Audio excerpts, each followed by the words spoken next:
Hi everyone, my name is Cameron Doss and I'm a driver in International Formula 3. In this video I'm going to tell you why you should go download iRacing right now. The current global situation has become a catalyst for the racing esports community and there are a lot of opportunities to be had right now. We're going to go through everything from how iRacing feels, what you could learn, how to be quick, and how much it costs. Without further ado, let's just jump into it.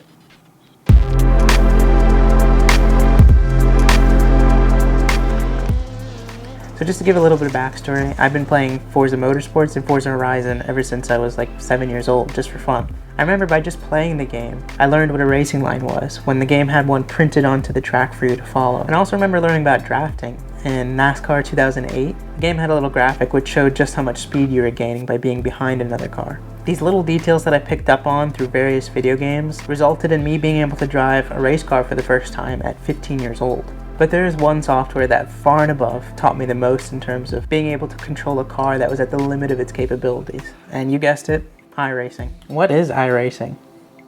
If you didn't already know, iRacing is a subscription-based racing simulation software that uses a variety of real-life cars and tracks, and these are accurately replicated using laser scanning. Right now, nearly every professional driver in the world is on iRacing because it's the only way for us to keep sharp, while everything in the real racing world has been put on hold. iRacing is strictly online, so there's no AI. So that means anyone with a computer and an iRacing subscription could be racing alongside Max Verstappen in the comfort of their living room. There simply is just no better time to start sim racing than right now. So how does iRacing feel, and how realistic is it?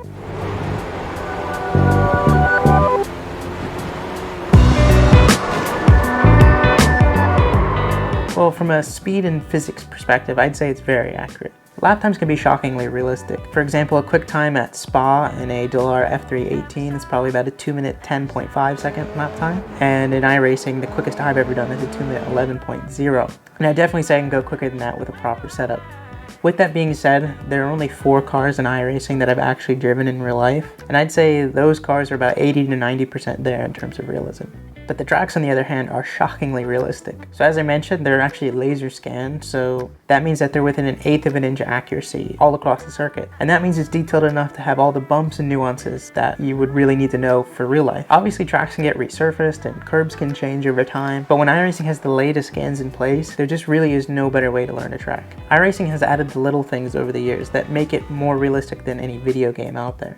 For example, iRacing actually accounts for rubber buildup as cars drive over certain areas of the track, and that really affects line and grip levels as the session goes on. It also takes weather elements into account, such as sunlight, wind direction, ambient temperature, humidity, track temperatures, among many others. iRacing even simulates rubber marbling, which are the little slippery pellets of rubber that form offline as cars drive around the track. So all these little elements help to improve the immersion of the software, but as I mentioned earlier, the car models are only like 80 to 90% there, so what isn't exactly realistic? The most complicated thing for any sim to replicate is probably the tire. I mean, a tire is a bouncing ball of air and rubber, specifically designed to flex in certain areas to cope with forces in braking, acceleration, and in cornering. Each tire manufacturer designs tires completely differently for their own reason, and they're so complex that not even the race teams that use the tires fully understand how they operate sometimes. They are truly complex devices, and I can only imagine how difficult it is to replicate that in software. The trend I've noticed in iRacing specifically is that it tends to punish you almost too aggressively for overdriving the tire. So for instance, if you lock a front tire or you have a moment of oversteer, you will lose a massive amount of lap time, even compared to real life. This obviously varies from car to car, but for the cars that I know best in iRacing and in real life, that's certainly the case, especially the Dallara F3 car. I find that the softly sprung cars like the Mazda MX-5, the Skip Barber, the GT3 cars are probably the most forgiving because of the lack of suspension stiffness. And that helps with the unforgiving nature of the tire model in iRacing. In short, smooth is fast, but especially in iRacing.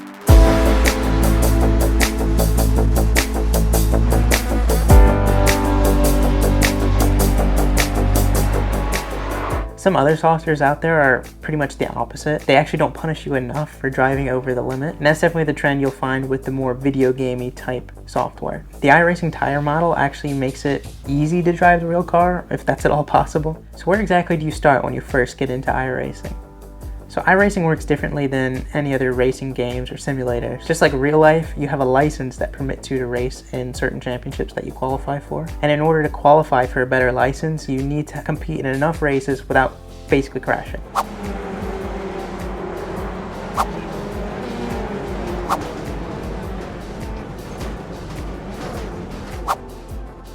In short, to get a better license, just don't be stupid, and you'll have a decent license in no time. That being said, don't rush it though, because you can actually learn a lot more in some of the lower categories. And the racing is a ton of fun. So when you start out, you'll have 2 licenses, one for ovals and one for road courses. The mistake I made when I first started iRacing was thinking that it was just a normal video game, and that I could just like push someone off if I couldn't overtake them, or wreck them out of my way if they were annoying me or something. But I quickly found out by way of a multi-page formal complaint sent through the iRacing stewards that just doesn't fly in iRacing. Even though it was actually just a warning, at 15 years old, that felt like being sent to the principal's office. From that day forward, I treated every session in iRacing seriously, and I think it actually paid off. So the rookie licenses are only going to let you race in select championships, like the Mazda MX-5 Cup. You can still practice in any of the other cars or host your own race, but you just can't score points in official sessions. You need to actually race in official sessions in order to improve your license. Over time though, you will rank up your license, and that will give you access to a bunch of different cars, some of which, I might add, are at a monetary cost, but more on that later. So as your license and skills improve, you'll have a wide range of championships to actually choose from. My recommendation would be, if you're new to iRacing, don't bite off more than you can chew, because you could actually just as easily get demoted from a bad race or two.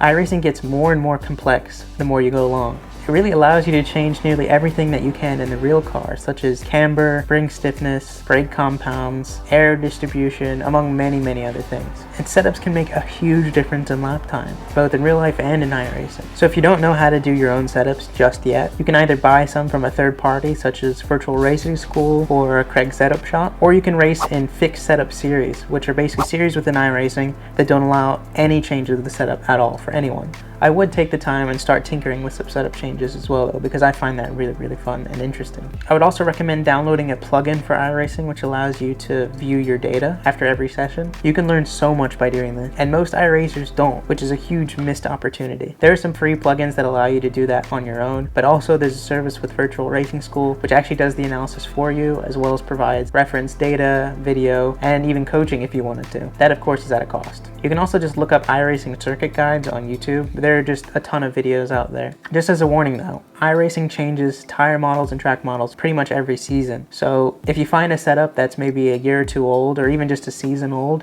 it may not be quick at the time that you're using it. Right, so now for probably the most difficult bit about sim racing, and that's the cost. Sim racing is considerably more expensive than any other form of gaming, but it is significantly cheaper than driving a real car on a real track. I mean, just by comparison, a single IndyCar test day can be well over $50,000 for one car, and there's the added risk that the driver crashes as well. So simulator time can be dirt cheap in comparison. As I'm making this video, iRacing is doing a 50% off promo, which to me is totally worth it. With that being said, there are a lot of other costs associated with iRacing which may not be immediately evident, both in software and in hardware. Software-wise, iRacing usually charges for some cars and tracks. Now, it's unlikely that you need to buy every car and every track in iRacing because there are just so many, but I would budget at least $100 for the first year just because I know you're gonna get hooked. Hardware-wise, it really varies on what you need and what you can afford. Obviously, you're gonna need at least a powerful enough gaming PC, so let's say $1,500 plus, and you'll need a set of wheels and pedals. However, the price becomes exponentially more expensive, the more realistic you want the equipment to feel. I mean, by example, some Formula 1 simulators are in the millions of dollars. Now, if you're just doing this for fun, you really don't need to spend more than a couple of $100s on a set of wheel and pedals. But make sure you're buying a wheel that has force feedback, otherwise you just may as well use a keyboard. Oh, and if you're thinking about using a keyboard or a controller, don't. As I was saying earlier, iRacing is unforgiving as it is, so I can only imagine with the lack of precision with a controller or a keyboard, there's just no way you'll be able to keep it on track. But the truth is, you can be just as fast with a $500 wheel and pedal setup as you can with like a $50,000 setup. But the people who need equipment like that need it to allow iRacing to help their real life performance rather than having the equipment help their iRacing performance. I will warn you though that if you happen to have $50,000 lying around and you want to blow it on a sim, there are a lot of, I wouldn't say scams out there, but there are a lot of sims that you could buy that look like they're worth $50,000, but really the hardware in terms of the wheels and pedals really are not worth that. Also, generally, the more expensive you go, the more troubleshooting you'll probably now what you have to do with the equipment.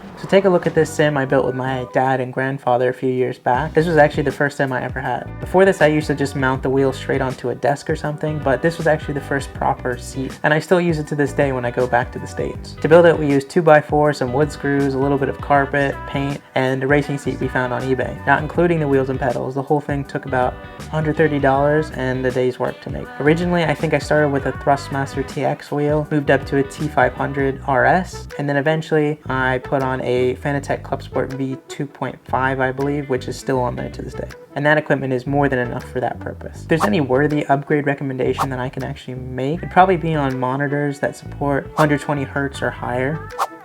And that's of course if your graphics card can support that. But for example, this sim that I'm sitting in right now only supports 60 Hz and I do just fine on it. Now if you're going for realism, I would suggest getting a pedal set with a brake which uses force rather than pedal position to determine how far it's been pressed. This actually will give you much better control from your leg, and that's really how real race cars work. This one actually has a master cylinder on it, so it literally feels like a real Formula car brake. Right, I know this has been a lot of information, but if you guys have any questions at all, feel free to drop them down in the comments and I'd be happy to answer them. Stay tuned for a tips and tricks video that I'm planning on doing for new iRacers coming up next, so please subscribe if you're interested in that. Anyway, see you guys on the next one.